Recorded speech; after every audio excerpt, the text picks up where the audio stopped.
Moving forward in the story, a recent study in fact has raised concerns that the true Palestinian death toll from Israeli attacks in Gaza is likely much higher than the figures reported by the local health authorities due to factors like disrupted healthcare services and in fact the spread of diseases as well.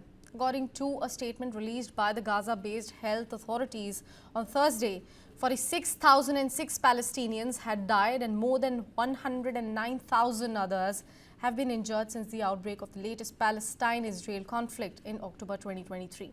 However, a new study also published by the London School of Hygiene and Tropical Medicine in the Lancet suggests that the actual death toll may be significantly higher than the actual toll represented by them. Take a look at this report.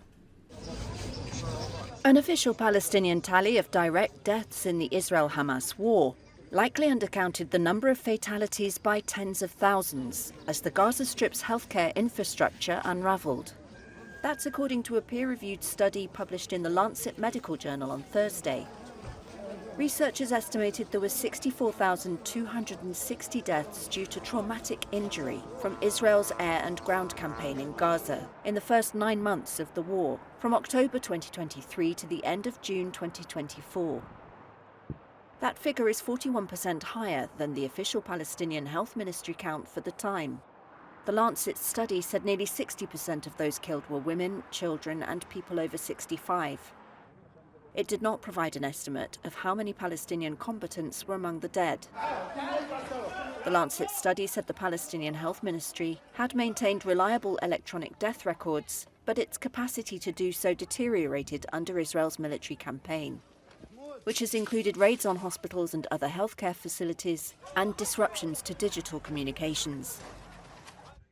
Israel says it goes to great lengths to avoid civilian deaths and accuses Hamas of using hospitals as cover for its operations, which the militant group denies.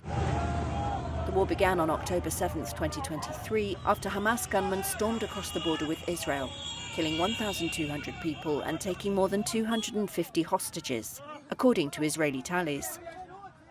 Palestinian health officials currently put the death toll of the conflict at more than 46,000 people. The Lancet study was conducted by academics at the London School of Hygiene and Tropical Medicine, Yale University, and other institutions. Anecdotal reports suggested a significant number of dead lay under the rubble of Gaza and therefore were missing from tallies. So using data from at least 2 independent sources, researchers looked for individuals who appeared on multiple lists of those killed. This method, called capture-recapture analysis, has been used to evaluate deaths in other conflict zones. Less overlap between lists suggests more deaths have gone unrecorded, information that can be used to estimate the actual toll.